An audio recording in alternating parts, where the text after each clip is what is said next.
a présidé ce vendredi 24 avril 2026 à la Cité de l'Union africaine, la 87e réunion ordinaire du Conseil de ministres.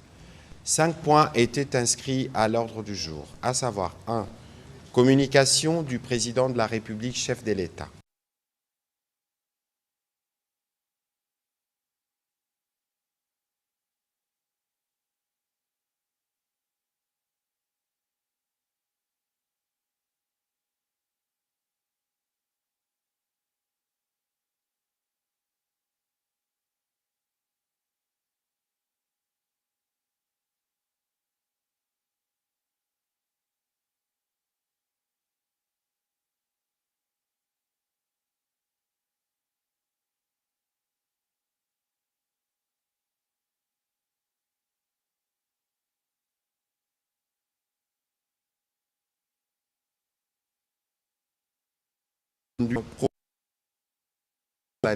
D'accélérer certaines réformes importantes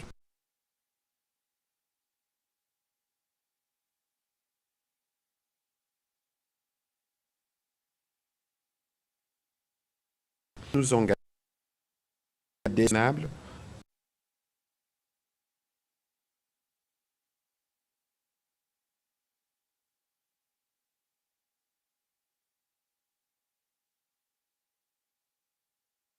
de la confiance que le peuple place dans les institutions de la République.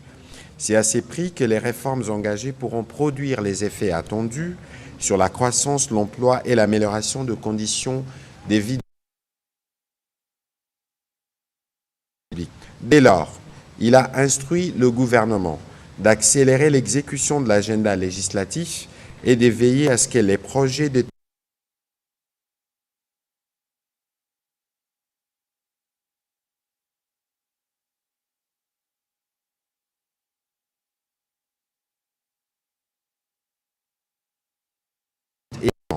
a été engagé à requérir de chaque membre du gouvernement l'établissement d'un inventaire exhaustif des réformes de son secteur inscrit dans l'agenda législatif en distinguant notamment les réformes ayant abouti à l'adoption des lois mais dont la mise en œuvre demeure incomplète, en identifiant précisément les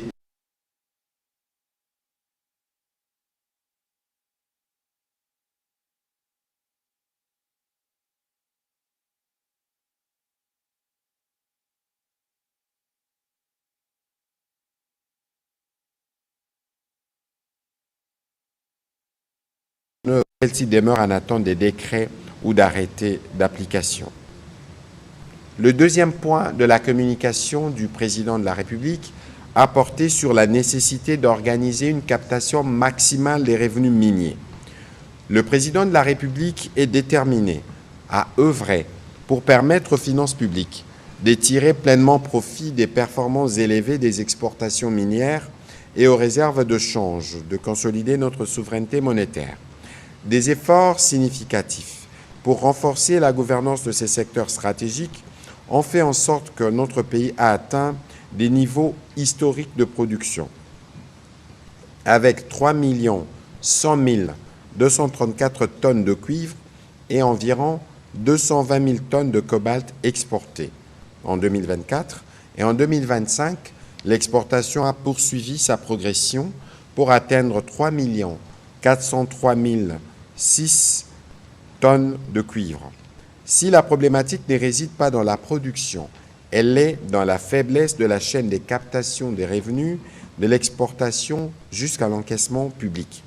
Face à cette situation, le président de la République a rappelé avoir déjà souligné l'exigence d'un contrôle systématique des actifs miniers de l'État, ainsi que la nécessité de clarifier sa représentation effective dans les joint ventures. L'opacité qui y prévaut freine la mobilisation maximale des recettes et compromet notre souveraineté sur nos ressources naturelles. Il a observé en outre que le non-rapatriement d'une partie des devises minières, conjuguée aux fuites des capitaux via l'importation frauduleuse, demeure une vulnérabilité majeure. La réponse de l'État doit être ferme, réaliste, traçable et techniquement applicable. Sous la coordination de la Première ministre, il a instruit le vice-premier ministre, ministre de Transport, le vice-premier ministre, ministre de l'Économie nationale, le vice-premier ministre, ministre du Budget, les ministres des Finances, celui du Commerce extérieur, des Mines, du Portefeuille, l'Inspection générale des Finances, l'AGECAMINE, avec le concours de son cabinet, de mettre en œuvre les orientations suivantes. Lancer dans un délai de 30 jours un audit exhaustif et nominatif portant d'une part sur les respects des obligations de rapatriement des recettes d'exportation et d'autre part d'obtenir un rapport sur la gouvernance des joint ventures et des actifs miniers de l'État. Cet audit devra identifier les manquements, évaluer les recettes non perçues et proposer des mesures de redressement. Il s'inscrit dans le prolongement de ces instructions issues du Conseil des ministres du 19 novembre 2021 et du 30 mai 2025. Parachever l'interconnexion obligatoire entre toutes les administrations et services intervenant dans la chaîne minière, notamment le GEFREM, l'OCC, la DGDA, la Banque centrale du Congo et les banques commerciales concernées. Aucune opération d'exportation ou d'importation ne devra désormais échapper à une chaîne intégrée de traçabilité permettant de suivre un même flux depuis les bordereaux logistiques jusqu'au paiement des droits, au rapatriement des devises et à l'encaissement effectif des recettes publiques. Les résultats de première réflexion sur ces sujets devront être présentés au plus tard le 15 juin prochain. Le troisième point de la communication du président de la République a porté sur la nécessité de renforcer la gouvernance minière, la lutte contre la fraude minière et l'exploitation illicite des minerais. Le président de la République est revenu avec la plus grande fermeté sur la nécessité de renforcer la gouvernance de notre secteur extractif et de mettre un terme définitif aux pratiques qui en compromettent gravement les retombées au profit de la nation. Il a été saisi des informations concordantes faisant état du développement préoccupant d'une exploitation minière anarchique et cavalière dans certaines parties du territoire national, notamment dans les territoires de Aru et des Mahagi en province de l'Ituri, ainsi que dans les provinces du Bas-Ouélé et du Maniema, menées en marge de tout cadre légal et réglementaire.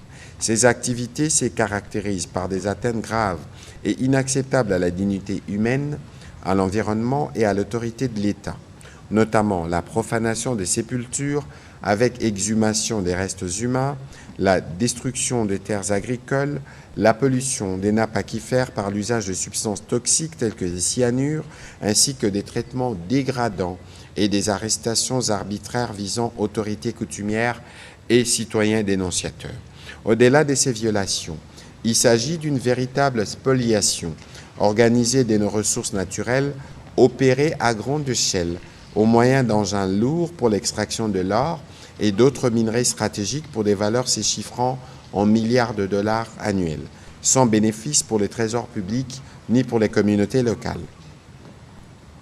Pour le président de la République, cette situation est inacceptable, tant qu'elle porte atteinte à notre souveraineté économique, compromet la soutenabilité de notre environnement et fragilise la cohésion sociale dans les zones concernées. Elle doit donc cesser immédiatement.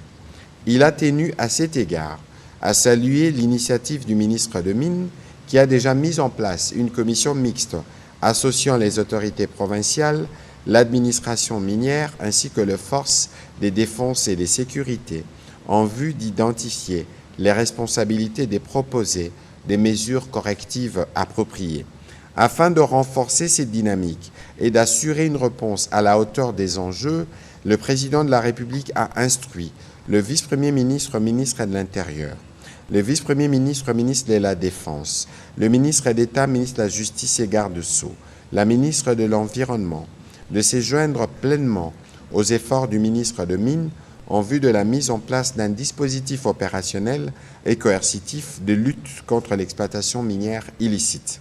Ces dispositifs devra intégrer la saisie systématique des engins utilisés dans ces exploitations illégales, la traçabilité et la sécurisation des sites concernés, l'identification, la poursuite judiciaire et la sanction, sans complaisance, de tous les auteurs, co-auteurs, complices et de leur réseau de soutien, ainsi que la redistribution, dans un cadre légal et transparent, des équipements saisis au profit des structures congolaises qualifiées, engagées dans une exploitation responsable et conforme aux normes environnementales et sociales. Par ailleurs, le ministre des Mines a été invité à soumettre dans les meilleurs délais des propositions concrètes visant à doter l'inspection générale de mines de moyens humains, techniques et financiers nécessaires à l'accomplissement efficace de sa mission.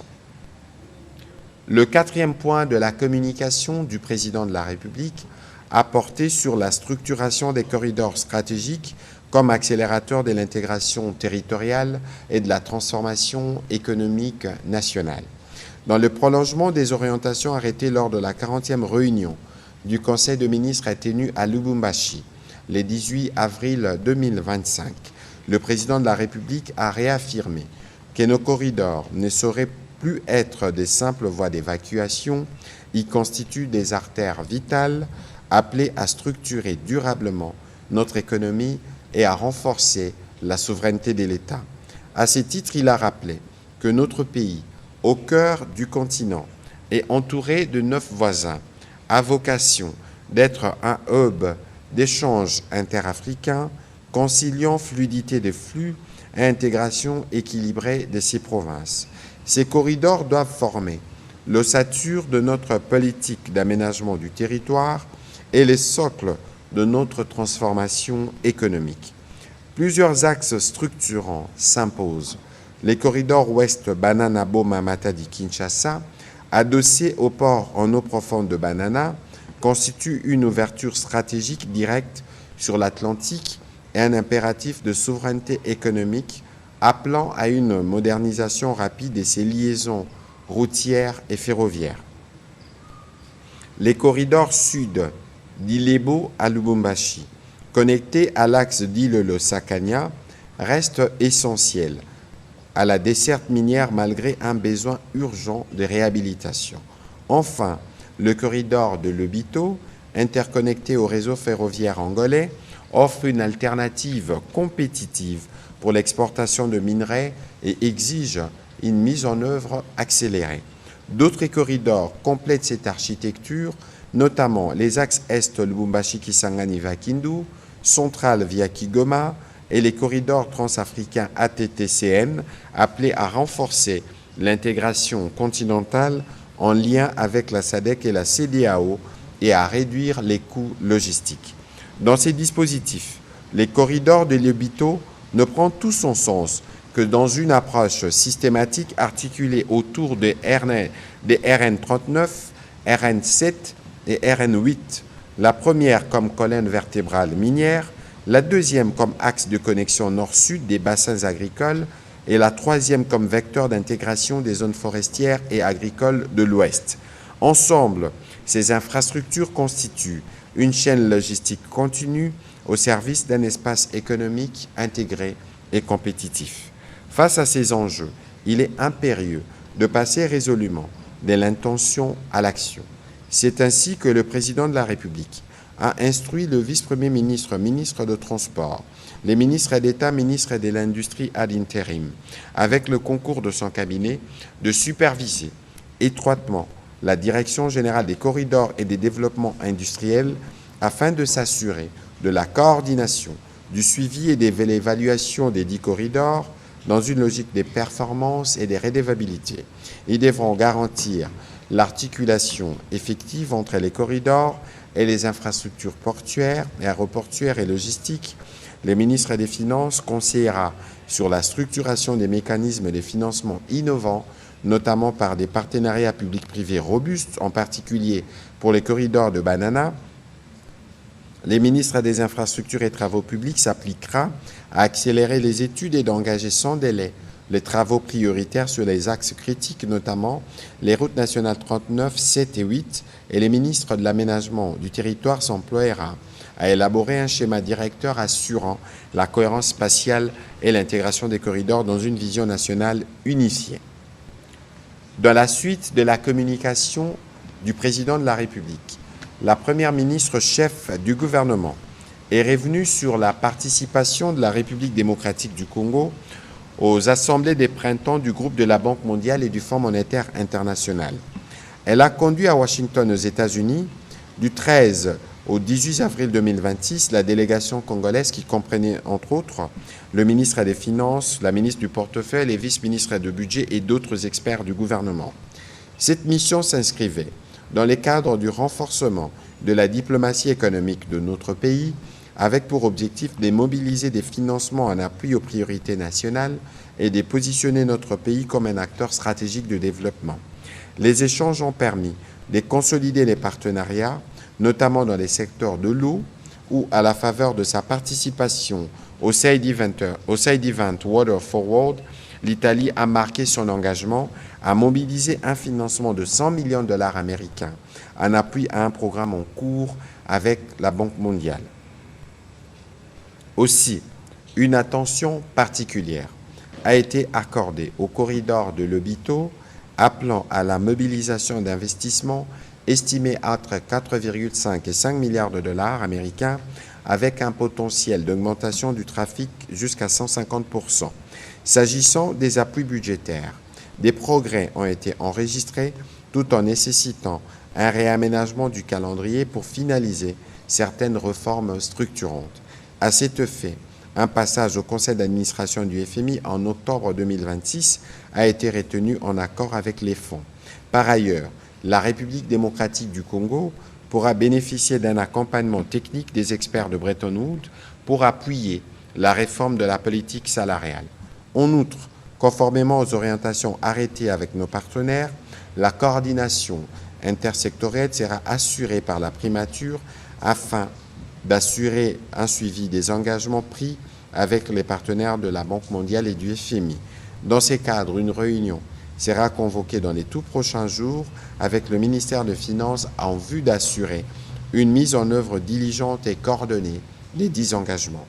D'autre part, dans le cadre de l'amélioration du climat des affaires, la Première ministre a demandé au ministre d'État, ministre du Plan, de lui faire le point d'ici 15 jours sur les réformes y afférentes et de renforcer la coordination des actions de toutes les parties impliquées dans ces processus en vue de permettre la mobilisation des financements nécessaires à la mise en œuvre des projets structurants. Au deuxième chapitre du Conseil de ministres de ce jour, relatif aux points d'information, le vice-premier ministre, ministre de l'Intérieur, a présenté au Conseil le rapport sur l'État et l'administration du territoire national. Au cours de la semaine qui s'achève, l'état d'esprit de la population a été marqué notamment par la tension sur la participation du président de la République, chef de l'État, au forum d'Antalya en Turquie, indiquant sa détermination à ramener la paix et la sécurité à travers le combat diplomatique. La velléité de relance de tensions entre les institutions provinciales, essentiellement dans les provinces de l'Équateur et du Sud Kivu. Au plan politique, il a indiqué qu'un nouveau gouverneur et vice-gouverneur de la province de Sankuru ont été proclamés élus provisoirement par la CENI à l'issue de l'élection au sein de l'Assemblée provinciale le 15 avril dernier. À l'Équateur, le président de l'Assemblée provinciale a été déchu au cours d'une plénière organisée en date du 20 avril dernier. Au sujet de la lutte contre la criminalité, le Conseil a été informé de l'audience foraine du tribunal militaire de garnison de la Gombe qui s'est tenue le jeudi 23 avril 2026 dans la commune de Warumbu, au cours de laquelle ont comparu les présumés criminels auteurs du braquage du 9 avril 2026 à Kinshasa. En vue de relancer le centre des appels d'urgence de la police nationale congolaise, il a été évoqué la mise à disposition et la remise officielle, mercredi 22 avril 2026, de 3 numéros verts afin de renforcer le traditionnel numéro 112. Ces dispositifs de proximité attendent d'être activés de manière conséquente pour son opérationnalisation urgente. Par ailleurs, le vice-premier ministre a donné suite à la décision prise lors de la 17e réunion du Conseil de ministres du 11 octobre 2024 sur la problématique de l'identification des éleveurs Mororo. Le rapport présenté détaille les activités menées, les décisions administratives pour faciliter le travail préliminaire, les préalables ainsi qu'un avant-projet de loi portant code du pastoralisme et des transhumances frontalières en République démocratique du Congo pour combler le vide légal. Après avoir passé en revue les quelques cas des sinistres et catastrophes déplorés, à travers certaines provinces rassurant des mesures prises pour y faire face, il a terminé par brosser la situation aux frontières. Toujours sur ces points sécuritaires, il a été complété par le vice-premier ministre, ministre de la Défense nationale, qui a quant à lui brossé la situation opérationnelle et sécuritaire en revenant spécifiquement sur la situation dans les provinces du Nord Kivu, du Sud Kivu, des Lituri, ainsi que dans la périphérie de la ville-province de Kinshasa. Il a rassuré que les forces armées poursuivent avec leur détermination leur mission de défendre la patrie et nos populations contre les attaques coordonnées de la coalition RDF-M23 sur tous les fronts. Suite aux pertes considérables subies au cours des derniers affrontements, la coalition ennemie procède au renforcement de ses troupes par les recrutements forcés des mineurs dans plusieurs agglomérations sous son occupation. De l'autre côté, les attaques terroristes ADF-ISCAP dans leur extension dans le Haut-Uélé et la Chopo ont été systématiquement repoussées grâce au renforcement des FARDC en hommes et en matériel dans les triangles compris entre les territoires de Mambasa en Ituri, Wamba dans le Haut-Uélé et Bafasende dans la Chopo.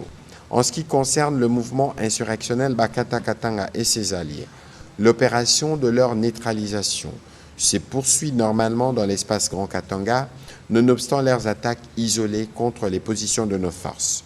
Un point a été également fait sur l'évolution de la situation sécuritaire dans les triangles Congo central, ville de Kinshasa et Grand Bandundu. Le ministre délégué aux anciens combattants qui suit spécifiquement cette question a fait les points sur les avancées enregistrées. Évolution de la situation récente sur le marché d'échange ainsi que de biens et services. Intervenant comme invité, le gouverneur de la Banque centrale du Congo a fait le point de la conjoncture économique qui demeure globalement stable malgré des légères tensions inflationnistes et une évolution contrastée du marché d'échange. Au 17 avril 2026, l'inflation hebdomadaire s'est établie à 0,24% en légère accélération par rapport à 0,17% la semaine précédente. En glissement annuel, elle s'est située à 2,36% en nette baisse par rapport à 10,18% un an plus tôt et demeure largement inférieure à la cible de moyen terme de 7%. Entre-temps, les taux de change du franc congolais s'est fixé à 2306,14 francs congolais pour $1 américain à l'indicatif et à 2318,13 francs congolais sur le marché parallèle au 16 avril dernier. Par rapport à la semaine précédente, la monnaie nationale s'est dépréciée de 0,23% à l'indicatif et de 0,04% au parallèle.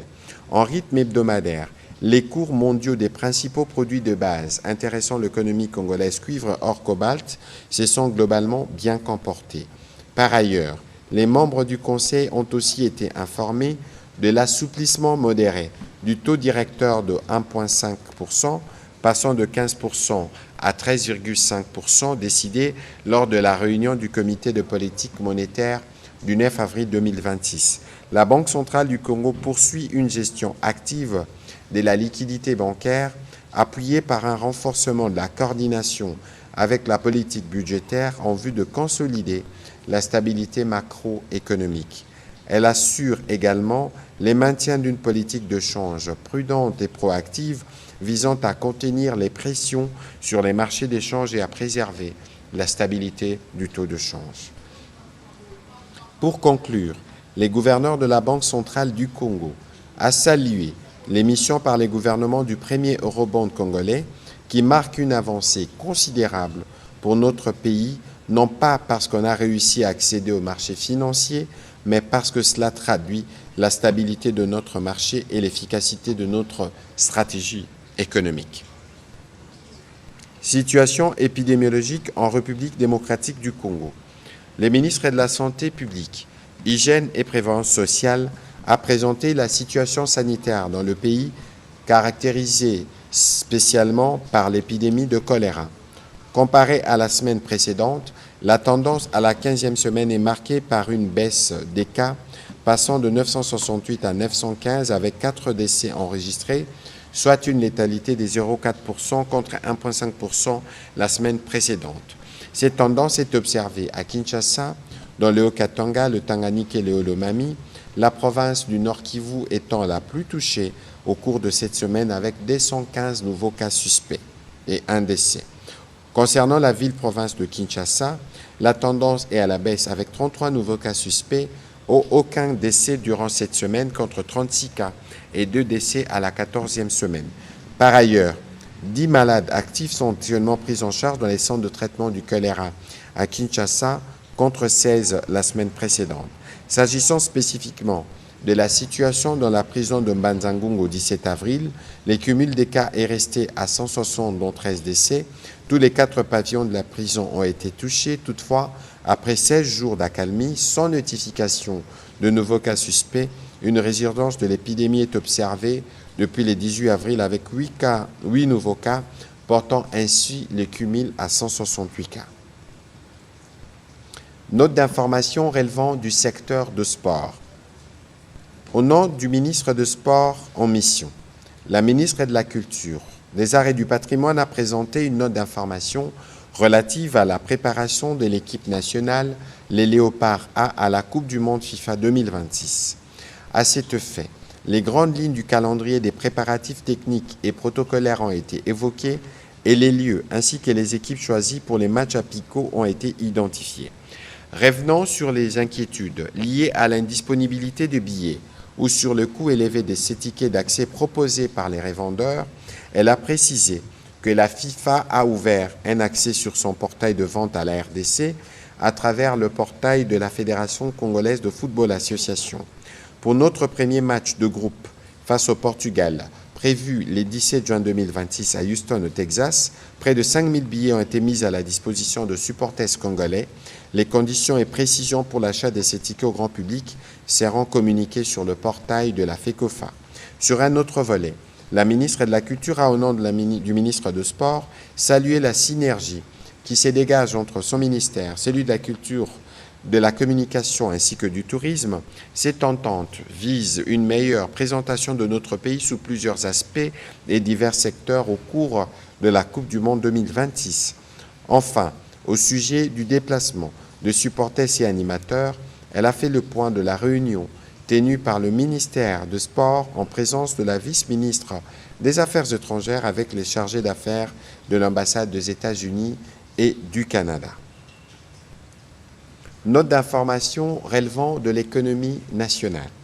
Le vice-premier ministre, ministre de l'économie nationale, a informé les conseils des résultats du 3e forum économique entre la République démocratique du Congo et la République d'Angola, placé sous les thèmes intégration sous-régionale et développement du commerce transfrontalier. Lancé par la première ministre chef du gouvernement, les travaux de ce forum ont réuni 400 participants et ont permis de dégager des constants structurants suivants. Les échanges bilatéraux restent majoritairement marqués par une informalité élevée, la fraude persistante et des contraintes administratives et financières importantes. Cette situation limite la captation des recettes publiques, fragilise les opérateurs formels et freine l'exploitation du potentiel économique de la zone frontalière. À l'inverse, le potentiel de coopération est considérable, notamment à travers les corridors dits le Lobito, identifiés comme leviers stratégiques des désenclavements et d'exportation pour la RDC, la coopération énergétique avec l'Angola, susceptible d'atténuer rapidement les déficits énergétiques nationaux, l'intégration financière essentielle à la formalisation des échanges, les développements de l'économie bleue porteurs d'opportunités en matière de sécurité alimentaire et de diversification des exportations. En marge des travaux, la partie angolaise a transmis un projet de nouvel accord commercial destiné à remplacer celui de 2021. Son examen n'a pas pu intervenir durant le forum en raison des délais courts et de l'ampleur des engagements nouveaux proposées nécessitant une analyse plus approfondie. Le vice-premier ministre, ministre de l'Économie, a brossé les recommandations qui ont été formulées par les participants pour opérationnaliser de manière optimale notre coopération économique bilatérale. Note d'information relevant du secteur des affaires sociales. La ministre d'État, ministre des Affaires sociales, Action humanitaire et solidarité nationale, a fait le point sur la situation humanitaire en République démocratique du Congo au cours de la semaine du 12 au 18 avril 2026. En effet, plusieurs alertes ont été enregistrées, notamment les mouvements des populations, les inondations, les vents violents ainsi que les naufrages. Au sujet du mouvement des populations, elle a évoqué les déplacements d'environ 350 ménages à Niemba et 1800 à Muyombo, dans la province du Tanganyika, suite au conflit intercommunautaire entre les communautés Twa et Bantou qui ont affecté deux axes majeurs. L'enregistrement de 68 287 personnes déplacées internes à Bafouassende dans la province de la Chopo, fouillant les atrocités des milices Codeco, dont quelques-uns se dirigent vers la ville de Kisangani, s'ajoutant sur les 4 380 personnes déplacées enregistrées une semaine plus tôt, fuyant les actes de violence extrêmes perpétrés par les terroristes ADF. Les déplacements d'environ 12 700 personnes à Pueto et des 460 personnes à Mitwaba, dans la province du Haut-Katanga, suite aux violences perpétrées par les milices Bakata-Katanga. Par ailleurs, 205 ménages ont été enregistrés à Lubumbashi, fouillant les exactions des forces négatives des agresseurs rwandais et leurs supplétifs de l'AFC M23 opérant dans les provinces du Nord Kivu et du Sud Kivu. En ce qui concerne les inondations, il a fait état de la destruction de nombreux champs de culture vivrière et de plusieurs habitations endommagées dans les territoires de Sangui, en province de la Chopo. S'agissant de vents violents, ceux-ci ont affecté les localités Nkosso 1 et Nkosso 2 dans la province de l'Équateur, laissant 522 familles sans abri, 4 écoles primaires, une école secondaire, 3 églises et un centre de santé ont été détruits. Quant au naufrage, plusieurs accidents fluviaux ont été enregistrés, notamment dans les provinces du Kassai et du Tanganyika.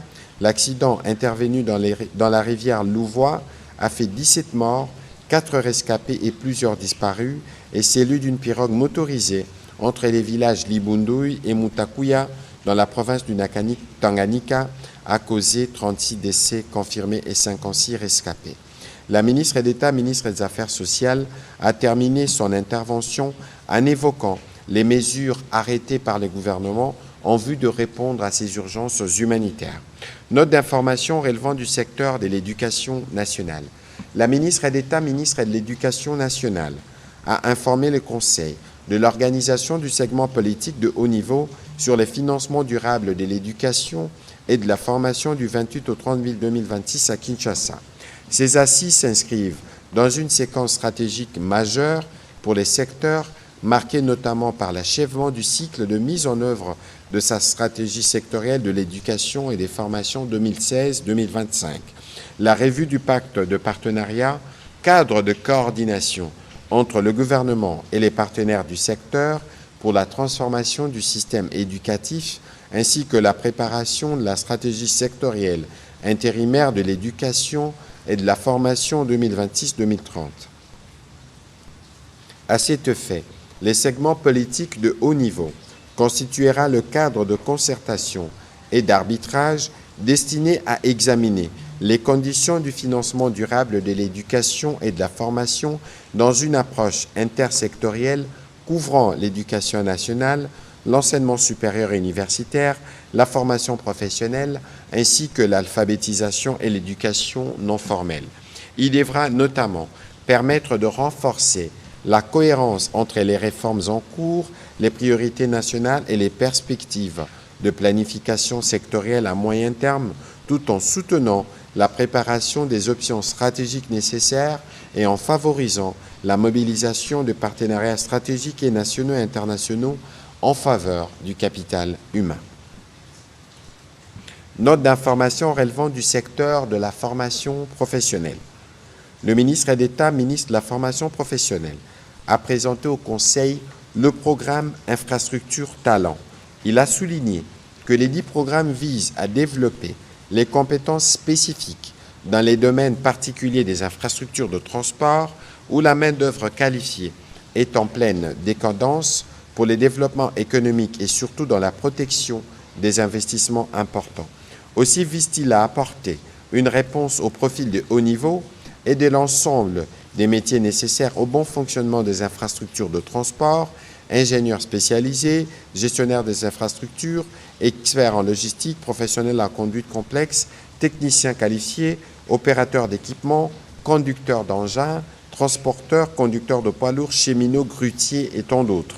Les programmes reposent sur une architecture intégrée, articulée autour de 4 sous-programmes correspondant aux principaux segments du système de transport national, à savoir Port Talent dédié aux métiers du secteur portuaire et de la logistique maritime, Rail Talent consacré au développement des compétences dans les secteurs ferroviaires, Road Talent orienté vers les métiers des infrastructures routières, Airport Talent organisé sur les compétences aéroportuaires et aéronautiques.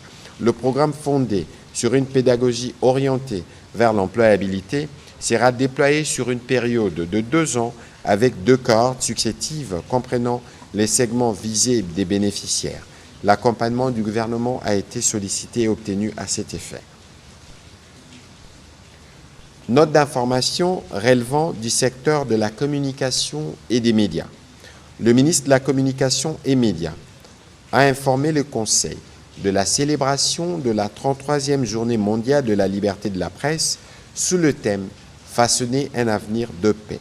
Cette célébration en République démocratique du Congo tient compte des conclusions de la réunion des organisations professionnelles des médias tenue à Kinshasa le 7 avril 2026 et en convenu de structurer une réponse concertée du secteur face aux enjeux sécuritaires et informationnels actuels.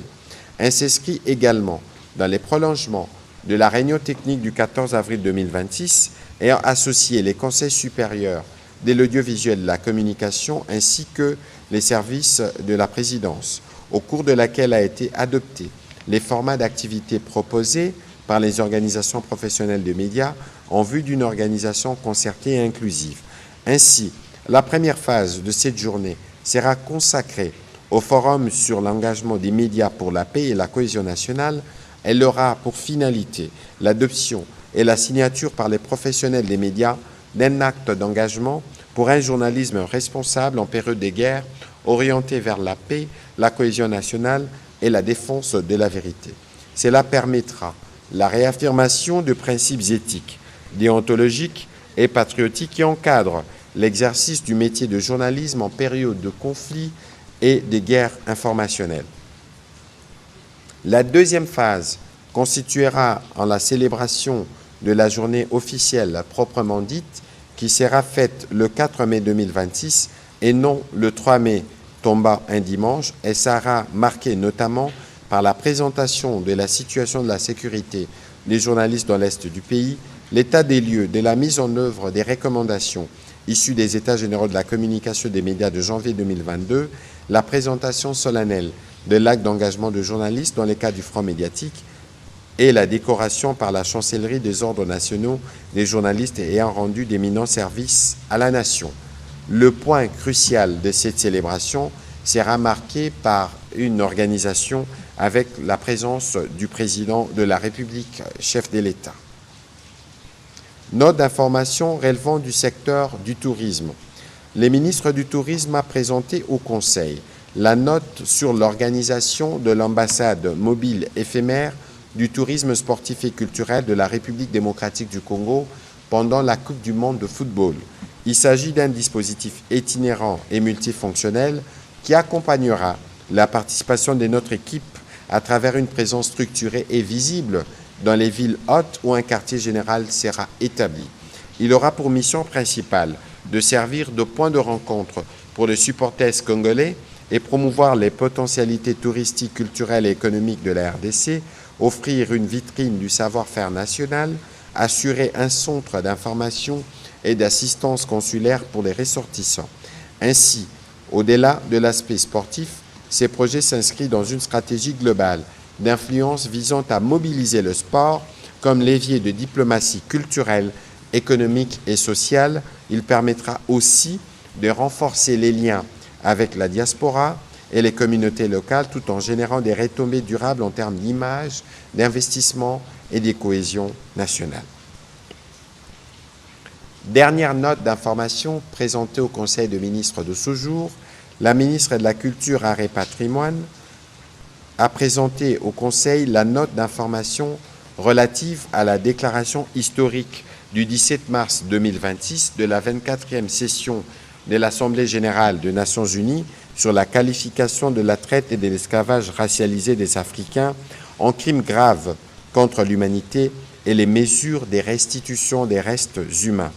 Concernant notre pays, cette déclaration vient renforcer les efforts en cours en vue de la restitution et du rapatriement des restes humains des Congolais conservés depuis l'époque coloniale, notamment au Muséum de l'Institut royal de sciences naturelles de Bruxelles, à l'Université de Genève en Suisse, où 7 squelettes Mbouti ont été identifiés, et aux USA, où les restes d'Ota Benga, pygmées d'origine congolaise, exposés aux eaux de New York au début du XXe siècle, en font des cas emblématiques. La problématique de la restitution de ces dépouilles humaines dépasse les seuls cadres scientifiques ou patrimoniaux. Elle s'inscrit dans un impératif éthique fondamental basé sur le respect de la dignité humaine. Les dépouilles humaines ne peuvent donc être assimilées à des simples objets de collection. Dans cette perspective globale, la RDC a le devoir mémorial d'engager dans un esprit de responsabilité historique, de respect mutuel et de coopération entre États, un dialogue constructif avec des autorités compétentes des pays concernés en vue du retour progressif de ces dépouilles humaines vers leur terre d'origine, d'où la nécessité des actions engagées quant à ceux. La présence de celles-ci dans des musées et laboratoires est une anomalie historique qui ne peut demeurer dans les domaines de l'oubli collectif, a conclu la ministre de la Culture, Arts et Patrimoine. Au troisième chapitre du Conseil des ministres de ce jour, relatif à l'approbation d'un relevé des décisions, les membres du Conseil ont approuvé le relevé des décisions prises lors de la 3e réunion extraordinaire du Conseil des ministres du mercredi 15 avril 2026. Au 4e chapitre du Conseil des ministres de ce jour, relatif à l'examen et à l'adoption des dossiers, 2 dossiers ont été soumis à l'examen du Conseil. Le premier, relevant du secteur de la pêche et de l'élevage, où les ministres ont présenté pour examen et approbation les dossiers relatifs à la problématique de la mise en service des bateaux de pêche commandés par le gouvernement, en exécution de son programme d'amélioration de la sécurité alimentaire et nutritionnelle. Notre gouvernement avait passé des commandes des bateaux de pêche en Espagne et en Égypte. Les 2 commandes portent sur les mêmes catégories des bateaux. En ce qui concerne la commande passée en Égypte, les bateaux de pêche, soit 3 bateaux de 27 mètres et des 5 bateaux de 8 mètres, avaient déjà atteint le territoire national. En prévision de leur mise en service, le ministère de la Pêche et l'Élevage avait fait appel à 3 sociétés en vue de s'assurer de leur capacité de navigation maritime et de la rentabilité économique. De ces 3 sociétés, seule la société Mercure Logistique avait répondu et accepté de réaliser une expertise au terme de laquelle elle s'est prononcée sur la catégorie de ces bateaux, à savoir des seineurs qui ne pêchent que des pélagiques jusqu'à la profondeur de 200 mètres, contrairement aux chalutiers qui exploitent les ressources halieutiques jusqu'à 500 mètres de profondeur. Les ministres de la Pêche et l'Élevage a de ces faits présenté au Conseil les détails préalables à la mise en service de 10 bateaux. Après débat et délibération, le Conseil des ministres a adopté ces dossiers.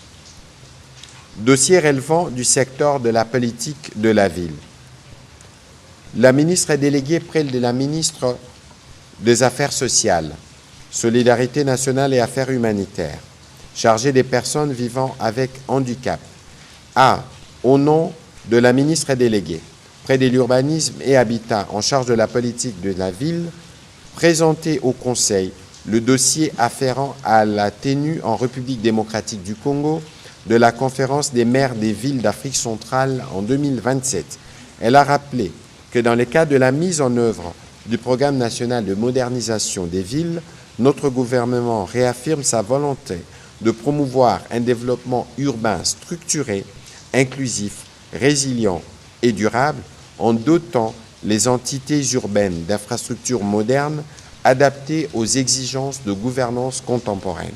En perspective de l'organisation de la prochaine conférence des maires d'Afrique centrale, événement d'envergure régionale réunissant les décideurs urbains, les partenaires au développement ainsi que les acteurs de la gouvernance locale, la ville de N'Djamena a été choisie pour abriter ces assises. Cependant, cette ville fait face à un déficit en infrastructures administratives modernes. L'absence d'un bâtiment institutionnel approprié pour la mairie constitue une contrainte majeure au bon fonctionnement des services municipaux, limitant ainsi leur efficacité, leur visibilité et leur capacité d'action. Pour recevoir ces assises, N'Djamena se doit de renforcer ses capacités d'accueil. Partant, la construction d'un bâtiment administratif moderne pour la mairie apparaît comme une nécessité fonctionnelle et un impératif stratégique permettant d'inscrire durablement la ville dans une dynamique de modernisation, de rayonnement régional et de compétitivité territoriale. Après débat et délibération, le Conseil de ministres a aussi adopté ces dossiers. Au dernier chapitre du Conseil de ministres de ce jour, relatif à l'examen et à l'adoption d'un texte, au nom du ministre d'État, ministre de la Justice en mission, les ministres d'État, ministres de la formation professionnelle, a soumis au Conseil pour examen et adoption le projet de loi portant autorisation de la prorogation de l'état de siège dans les provinces de l'Ituri et du Nord Kivu pour une période de 15 jours prenant cours le 17 mai 2026. Après débat et délibération, ce projet de loi a été aussi adopté. Commencé à 15h22, la réunion du Conseil de ministres a pris fin à 19h07. Je vous remercie.